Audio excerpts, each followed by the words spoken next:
Number 10. Thailand. The most visited country in Southeast Asia, Thailand is known for its temples and tropical beaches. But few travelers know that it's also home to one of the world's largest underground sex economies. Officially, prostitution is illegal. In practice, it's everywhere. It's estimated that over 200,000 sex workers operate in Thailand, although some say the real number is much higher. The industry generates billions annually, yet it exists in a legal gray zone, ignored, denied, and yet fully integrated into the tourism machine. Streets like Soi, Cowboy, and Patpong are famous, but behind closed doors, massage parlors, karaoke bars, and freelancer scenes thrive across the country. And while the red lights glow all night, temples fill every morning. Over 90% of the population identifies as Buddhist. Monks walk past bars on their morning rounds. Locals make offerings just meters away from go-go dancers. The contradiction isn't hidden, it's part of daily life. In many Thai families, sending money home from sex work isn't taboo, it's practical. It pays for parents' medical bills or a sibling's education. Actions are judged less by morality and more by necessity. This duality, sacred and sensual, shocks most foreigners. But to many Thais, it's not a contradiction, it's balance. What you do at night, you can balance in the morning. Give enough merit, and your karma stays intact. Number 9. In Thailand, tattoos are more than just body art. They're called sak yant, sacred designs believed to offer protection, strength, and spiritual power. But these aren't done in trendy tattoo shops. They're performed by monks and spiritual masters inside temples or remote forest retreats. Each line, each symbol carries deep meaning. The process is silent, intense, and painful. The monk dips a long metal rod in ink and hammers it into the skin by hand. No machines, no music, just the sound of tapping and breath. Before the tattoo, a blessing is given. After the tattoo, a prayer is spoken. Some believe the ink must be earned through good karma or the magic won't work. And this belief isn't fading. Even soldiers, gangsters, and celebrities come to receive them, often with rules: no drinking, no lying, no killing. Thailand's spiritual system mixes ancient animism with Buddhism. That's why a monk can bless a fighter before a match or a taxi driver before a long journey. It's not religion in the Western sense. It's a blend of energy, belief, and balance. Walk through Bangkok or Chiang Mai, and you'll see these tattoos everywhere. On arms, backs, necks, not as fashion, but as armor. Not to impress, but to protect. And sometimes, the most powerful tattoos aren't even visible, just whispered blessings, unseen but deeply believed. Number 8. Thailand recognizes more than just male and female. The term Kathoey refers to a third gender, often translated as ladyboys, but the reality is far more complex. Kathoeys are not just drag performers or transgender women. They're a widely visible and socially integrated part of Thai life. You'll see them on television, in beauty pageants, running businesses, or working in government offices. Some schools even have separate bathroom facilities for third-gender students. In many ways, Thai society is more publicly accepting of gender diversity than much of the Western world. Yet, there are contradictions. Legally, Thailand does not allow people to change their gender on ID documents. This means a Kathoey may live fully as a woman, but still be identified as male on paper. It creates a tension between cultural visibility and institutional recognition. Despite this, Kathoeys are often celebrated for their beauty and confidence. There are national contests, international fame, and even spiritual beliefs that link gender variance to karma from past lives. In Buddhism, identity is fluid. What you are today may not be what you were before, or what you will be next. That fluidity helps explain why many Thais accept what others might judge. It's not just tolerance, it's understanding that life is layered, and that appearance and soul don't always align. In Thai pop culture, Kathoeys are stars. In villages, they are neighbors. And on the street, they are just another part of the mosaic. Not hidden, not explained, just present. Number 7. Thailand is known for its laid-back attitude, but its prisons tell a very different story. The country has one of the highest incarceration rates in Asia, especially for drug-related offenses. Inmates can be sentenced to decades behind bars for even small amounts of narcotics. The conditions are harsh. Overcrowding is the norm. A prison built for 1,000 may hold more than 6,000. Inmates sleep shoulder to shoulder, have limited access to medical care, and follow strict routines. Foreigners caught with drugs are not spared. Many spend years in Thai prisons with little support from their home countries. This strict approach comes from the war on drugs declared in the early 2000s. Thousands were arrested, and human rights groups raised concerns over extrajudicial killings and lack of fair trials. The campaign was softened over the years, but the laws remain tough. Possession of a few pills can still mean years in prison. Ironically, this severe system exists in a country famous for its free-spirited image. Tourists come for the parties, the nightlife, the freedom. But for locals, the consequences of breaking the law are severe and unforgiving. Recently, there's been a shift. Thailand became the first Asian country to decriminalize cannabis, but confusion followed. What's legal and what's not is still unclear. Some see it as progress, others as chaos. The contrast is striking: a nation that celebrates freedom yet punishes harshly, a paradise on the surface, with a prison system that tells another side of the story. Number 6. Thailand's nightlife is famous, but the legal boundaries are blurry. Bars that technically close at midnight often stay open until dawn. Police might do spot checks, or they might not. Everything depends on the area, the owners, and the unspoken agreements behind the scenes. In cities like Bangkok and Pattaya, entire streets are dedicated to adult entertainment. Go-go bars, ping pong shows, and hostess clubs operate in full view, yet many activities inside them exist in a legal gray zone. It's a system built not just on law, but on mutual understanding. This flexibility isn't just for tourists. Locals also navigate the same codes, knowing what to say, when to leave, and how to avoid trouble. It's not written anywhere, but everyone seems to know the rules. Some call it corruption, others call it harmony, a balance where authorities let businesses thrive as long as things stay under control. It creates a surface-level order where what's illegal and what's allowed are constantly negotiated. Despite this, the nightlife draws millions, not just for what's explicit, but for the freedom. You can dance on rooftops, drink on the street, or disappear into alleys filled with music, light, and smoke. It feels limitless until it isn't. There's no clear line, only signals, gestures, and timing. And that's what makes it work. Not control, but coordination. Number 5.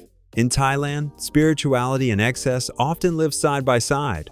On the same island where full moon parties rage until sunrise, silent meditation retreats teach people how to let go of desire. Places like Koh Phangan are known worldwide for their beach parties, thousands of people dancing under UV lights, fueled by buckets of alcohol and loud music. But just a few kilometers away, in the jungle hills, foreigners sit cross-legged for 10 days of silence, giving up speech, meat, and even eye contact. This contrast is not unusual in Thailand. The same tourists who party all night might wake up the next day and visit a temple to make offerings. The same locals who run hostels might also attend chanting sessions or sponsor monks during Buddhist holidays. Rather than seeing these activities as opposites, many Thais view them as different sides of the same coin. One is the body's escape, the other the mind's reset. It's not about choosing one path, it's about balancing both. This mindset reflects the country's deeper spiritual flexibility. Buddhism in Thailand is less about strict rules and more about personal practice. You can lose yourself, then find yourself again without judgment. Spirituality here isn't tied to appearances. It's lived through rituals, rhythms, and moments of intention, whether on a dance floor or in a temple courtyard. Number 4. Foreigners often come to Thailand chasing a dream: sun, freedom, cheap living. But what they imagine and what locals experience are rarely the same. In beach towns and big cities, it's common to see older Western men with much younger Thai women.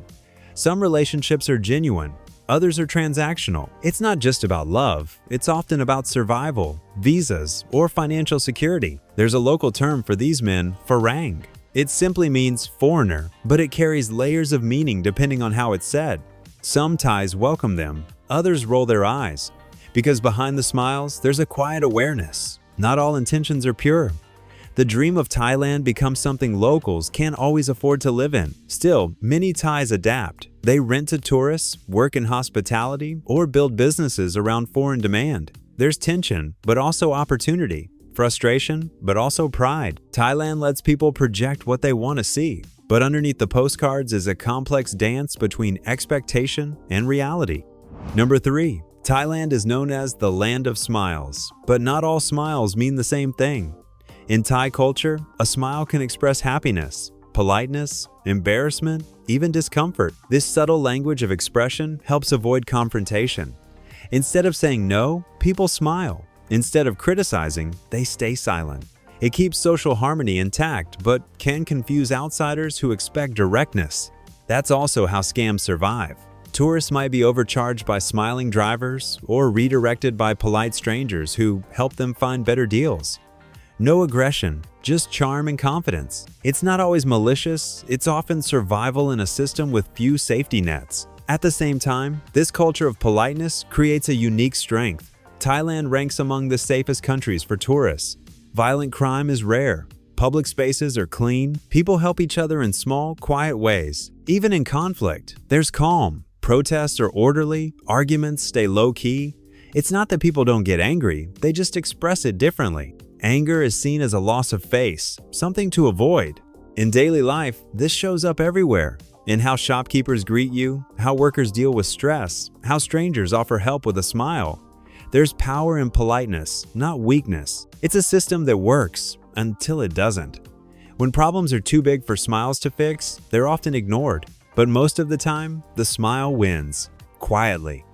Number 2. Thailand is a country of extremes. In Bangkok, you'll find luxury malls with air conditioning so cold it feels like winter, right next to street vendors grilling meat over charcoal. The city is wired, fast, and vertical. Glass towers rise above streets tangled with power lines. You can order anything by app food, a ride, a massage, without ever speaking to a person. But drive just an hour out, and you'll find wooden houses on stilts, rice paddies, and people living without internet. This divide isn't just urban versus rural, it's also economic. In the same neighborhood, you might find million-dollar condos beside tiny, rusted tin shacks. One person pays with a metal credit card, another counts change from a coin purse, and yet they share the same markets, the same temples, the same festivals. In Thailand, old and new don't fight, they coexist. A monk with a smartphone, a farmer live streaming from the field, a grandmother paying with QR code at a night market. The speed of modernization hasn't erased the past, it just sits beside it, often awkwardly. Tradition isn't hidden, it's adapted. In a world that moves fast, Thailand manages to keep one foot in the future and one in something much older, slower, and deeply rooted. Number 1. Thailand is one of the world's top destinations for sex tourism. It's an open secret, fueled by cheap flights, lax enforcement, and a global network of travel forums that point directly to its red light districts. Entire neighborhoods cater to the demand. Bangkok's Nana Plaza, Pattaya's Walking Street, and Patong in Phuket are more famous for their nightlife than their beaches. Some visitors come specifically for this, and the economy reflects it. Hotels, bars, taxis, restaurants all benefit from the traffic. And yet, it's rarely discussed openly. Locals might ignore it, tolerate it, or even profit from it, but few embrace it publicly. It sits in the shadows, present, profitable, and taboo. Many of the women and men working in the industry come from poorer provinces. Some enter by choice, others by pressure or lack of options.